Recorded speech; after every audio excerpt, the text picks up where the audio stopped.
All right, so today I have with me a Trek Remedy. 2012 Trek Remedy. And so if you look at the rear triangle, specifically the chainstay where it hooks up to this pivot bearing, this pivot link, you'll see a crack. Right in here. Okay. So that crack, if you look under here, you'll see this area right here is the weld, basically where you see it get dark. And then that's the crack.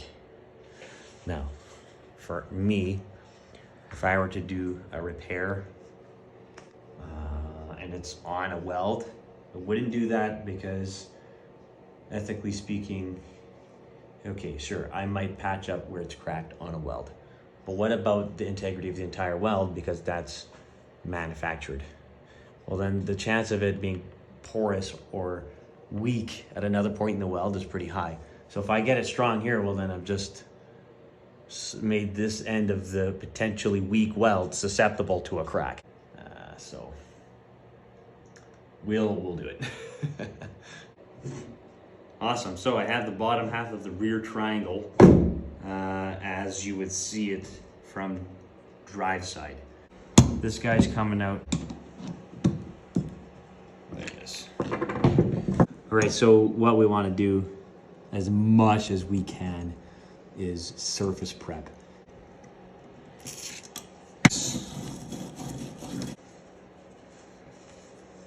Now the isopropyl alcohol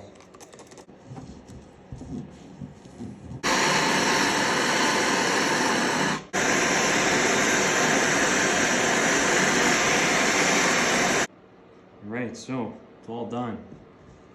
As you can see down here is all welded off. It's welded off in here and of course over here. So it's all good to go. I just gotta press the bearing back.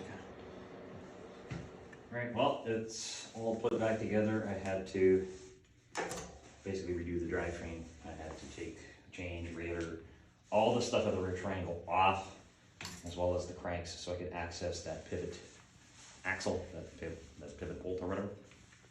Cleaned it all up, serviced it, it's real smooth now. Yeah, so there's the weld in all its beauty.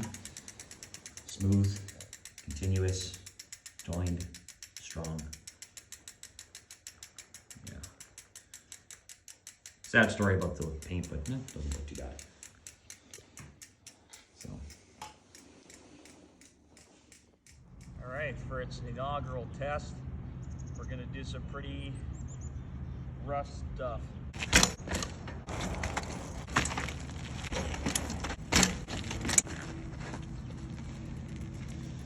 Let's double check. Solid as a rock.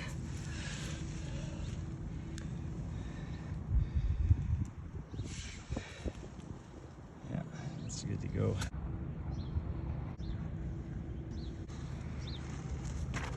Right on. Well, I'd say this bike is good to sell.